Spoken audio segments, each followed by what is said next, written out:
Welcome back, guys. Episode 7 of the Pipis Brothers podcast. As always, joined by my brother. Special episode today, actually. Hello, everyone. Nice one. Special episode because we've hit 100 subscribers, triple figures. Woo! There we go. We need 100 is almost 1,000, and then 1,000 is almost 1,000,000. So we've basically hit 1,000,000 subscribers thanks to you guys. Thank you, everyone. I could not thank you enough. By I mean we. Good job, everyone. We're gonna do something special to celebrate, but we haven't figured it out yet. What should we do? Oh, I don't know. We'll figure it out and we'll announce it on the channel. So we'll make sure you subscribe, hit the bell, and all that kind of stuff, and you'll find out what we're doing. Also head over to Instagram. Follow us on Instagram because potentially we might announce something there as well. We got quite a few followers there already, and we're planning on doing more stuff with Instagram more frequently. So check that space because it's gonna get big. Do you know what will help, Evan? Bigger. What will happen? I said, what will help? What would help? If you say our username on Instagram, mate. Oh, sure. Yeah, I mean our username. Just go on Instagram. Everything. That's it. Just go on Instagram. You'll find us. Just ask around. Go to reception. Ask anyone. Ask the reception on Instagram. They'll send you right to where we are. What are those two fat guys called on YouTube, and you'll find it, man. It's fine. Yeah, easy to find us. No sweat. Anyway, enough. Should we get on with the topic? Yeah, let's get on with it. Yeah. So we've had some messages from some viewers, and we have a topic to discuss, and that topic is Atkin diet and the keto diets in general, which I only found out recently that it's called a keto diet, and apparently, Mike, is ketogenesis not the ketosis? I don't know. I'll let you explain it because I'm interested to find out more. That's all I know. So tell us about Atkin's diet and all the other ones that are similar. So what I've done in this setup that I'm speaking through now is I've got my laptop in front of me, so I can actually research some things live as they come about, and I can give you more accurate information. This is brand new information. Okay, so keto diet also is short for ketogenesis, okay, which is, as Google tells me, the biochemical process which organisms produce ketone bodies through the breakdown of fatty acids, which basically means instead of your body using glucose as your main energy source through carbohydrates, etc., it's using ketones, which are found after you break down your adipose tissue, which is your fat. That makes sense, right, Evan? I think so. So far, I'm following. Yeah, and in order for your body to go into ketogenesis, obviously you need to decrease the amount of carbohydrates you're inputting, and the sort of energy equation balance is going to come through a decreased amount of carbohydrates and an increase in the fats and the protein you're inputting to come up to that BMR that your body requires. And we discussed this in the previous episode. So that makes sense. What you're doing is you're decreasing your carbohydrates, so you're depriving, in essence, your body through its main energy fuel source, which is carbohydrates, which will be glucose in terms of the cellular aspect, and it's using the breakdown of your own fat stores, adipose tissue, and it's using the ketones inside of that fuel itself. Therefore, it's breaking down the fat, and you have weight loss taking place. Okay, so why is that special? Because surely if you're doing something similar to what we're doing, just calorie deficit in general, we're still losing weight. So why is that any different? Yeah, that's a good question. What I've done is I've pulled up a study from the Department of Nutrition, Harvard School of Public Health, Boston. Oh, the big boys. We're bringing out. Yeah, it is conducted by Frank Sachs et al. Et al means and others, by the way, Evan. I know. Oh wow. Yes. Latin. Mate, it's very educated. Greek, well English, done. Latin. Classic. Pipis Bros. We're at it. Anyway, so the study is titled "The Comparison of Weight Loss Diets with Different Compositions of Fat, Protein, and Carbohydrates," which is basically what I've just discussed. The increase and decrease of the 3 macronutrients, protein, carbohydrates, and fats, and what difference that makes in terms of the end result, which is how much weight you're losing. Now, this is a really big study, so it's been cited in other articles just shy of 2,000 times, so just under 2,000 citations. Basically what they did, I'm going to read you the design of it very, very quickly. So they had over 810 overweight people, okay? Which is, in terms of cohorts, power, as they called in a study, so a power of a study is how many people they have, it's not massive, because for instance in a pharmaceutical trial you'll be seeing over 1,000, and within the range of 1,000 to 9,000 to 10,000 people taking place. So the more people that are enrolled in the study, the more power it has, because it means when they conduct a statistical analysis of the results, you're capturing more of the population, aren't you? You're capturing more. Yeah, it makes sense. Not that, it's the fact that there's less likely the results you're going to get are out of chance. That's why. Okay. Yeah. Anyway, I'm not going to bore you too much with that stuff. So what they've done is they've split the participants' diets into one diet which is 20% fat, 15% protein, and 65% carbohydrates, okay? Right. Which is, let's say, what most people tend to be eating these days. Yeah. The second group, so there's 4 groups in total. The second group has done 20% fat, 25% protein, and 55% carbohydrates. So they're just decreasing the carbohydrates of that group. Yeah. In the third group, they've done 40% fat, 15% protein, and 45% carbohydrates. And in the last group, they've done 40% fat, 25% protein, and 35% carbohydrates. And it says here the diet consists of similar foods, etc., etc. In short, what they found is, over the 6 months that they've done the study, they found an average weight loss of 6 kilos, which is just over a stone, Evan, or is it just under a stone? No, a stone I think is just over 6 kilos, but it doesn't matter because nobody should be using stones.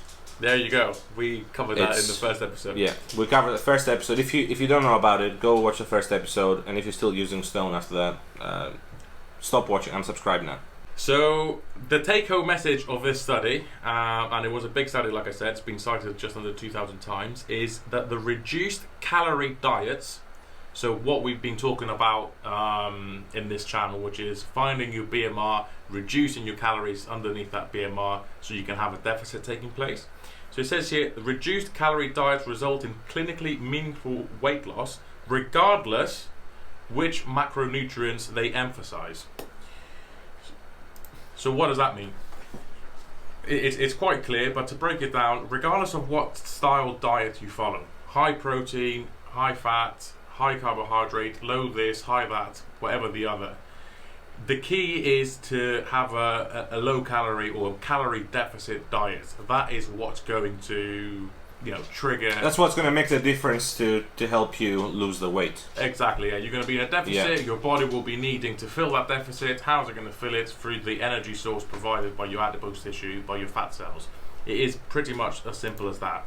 Now, the counter argument that people might come up against is the fact that it is 1 calorie of one food equals the same calorie of another food. Is a calorie a calorie, basically, right? And that is an ongoing argument. So they're saying, is 1 calorie of, for example, a brownie the same calorie as celery?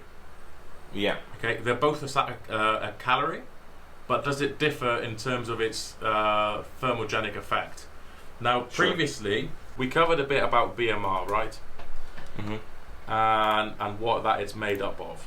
So we have what is called your basal metabolic rate, which is, like I said before, the foundation of what your body needs to keep itself alive. So that is 70% of your BMR is your actual BMR. 20% of that BMR is also made up of physical activity. So what we mentioned before is the more calories you burn by doing a physical activity, you'll be creating more of a deficit. Remember, exercising, basically. Exercising, yeah. Remember we talked about, would you rather spend the calories you've burnt on food, or would you rather spend it on cashing your weight loss? exactly the same. And then the bit that I'm referring to now is the thermogenesis bit, which is which is conducted of 10%, right, of your BMR.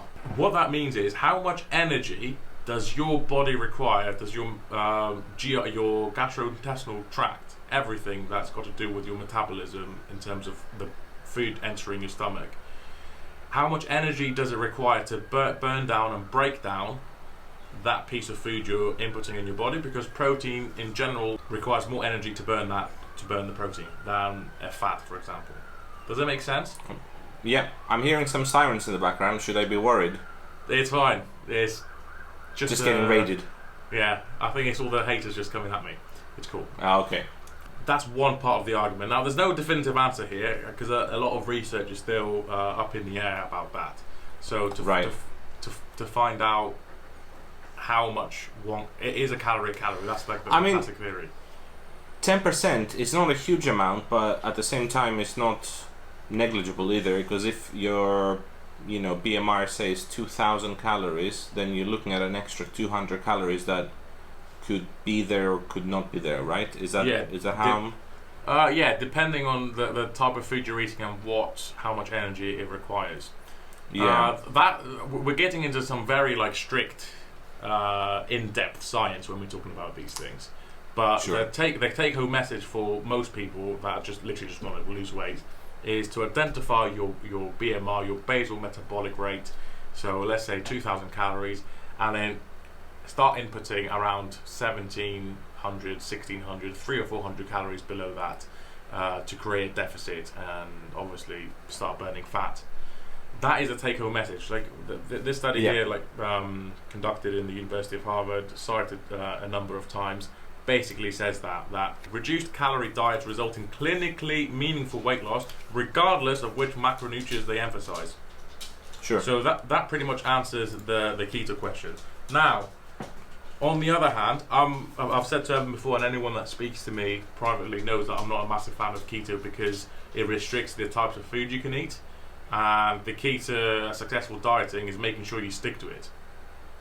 Simple as that. You stick to something that is allowing you to be in that caloric deficit. If a keto diet, whatever diet you want to call it, any type of diet is allowing you to stick to that caloric deficit for a specific period of time so you can lose the amount of weight that you want, then so be it. That is pretty much the advice. That's the message from the study anyway. If the keto diet suits you, if the Atkins diet suits you in terms for losing weight, and I think it's worth mentioning that the health side of things is a whole different conversation. Exactly. But in terms of losing weight, if that's what suits you, then follow that. And if psychologically you're able to stick to a plan easier, it's less stressful and you're finding it a lot easier to keep up the consistency, then do another one. Because the study obviously says it doesn't matter what your macro levels are. Yeah. The deficit is what you're looking for. Exactly, and the science is there to prove it. I mean, you can go very specific and look at specific disease areas and situations where a keto diet will benefit you. That's not what I'm here to do. I don't have a doctor's degree. My background is biomedical science, undergrad and masters, and I can basically just analyze these papers for you guys and give you the take-home messages. But if obviously you're suffering from a chronic condition or an acute condition, whatever that might be, then it's obviously better to seek medical advice and come to the Pipis brothers for recommendations. Yeah, we're not your doctors. Go speak to your doctor if you have any sort of medical issues where one specific diet might cause harm, or if there is a diet that's going to suit you much better for whatever health condition you have. Definitely speak to your doctor. But your doctor knows you much better than two fat guys speaking to a camera. Okay, that's not what I'm saying. What I'm here to say and what Evan is here to say is my opinion and my understanding of the scientific literature. My opinion, the process that I've been through to get to where I am and lose 65 kilos, 66, wherever it is now. I'm losing count so much. Jesus. That's it. Humble brag. Classic. I'm here to share my opinion and advise people the best that I possibly can. And in general, from the people I have advised, my parents, a couple of friends, ever now, it does work if they get rid of any preconceptions or misconceptions they may have of dieting. And that's the important bit when you're. If you failed many times and you're doing the same thing over and over again, like Einstein said, that is the definition of insanity, right? Insanity. That's right. Yeah. To sum up, just because we're getting close to the time we want to keep for the videos. Really, we've reached 15 minutes already. Yeah, we're over that. If you got any sort of underlying health conditions, and you think a specific diet is going to help you or it's going to hinder you, please go speak to your doctor. And I cannot emphasize that enough. Why the hell are you on YouTube trying to find advice from us? Like, go speak to your doctor. Your doctor knows better. Whoa, however, not us, mate. I'm not going to get sued. The advice came strictly from Evan, so it's fine. Very well played. However, if you're a fat bastard like we are, and that's all, then the science is quite clear. Just eat fewer calories than you're burning, and that's what you need. So then if the Atkins diet works better for you, do that. If something else with a different name works better for you, find something, find your caloric depth, find your basal metabolic rate, find how many calories you need to be burning, and then stick to a restricted diet. What's it called? What am I looking for? I don't know. Calorie restricted diet, yeah. Deficit, man. There we go. Why can you never help me out with these things? Yeah, find your caloric deficit and stick to it for as long as you possibly can. If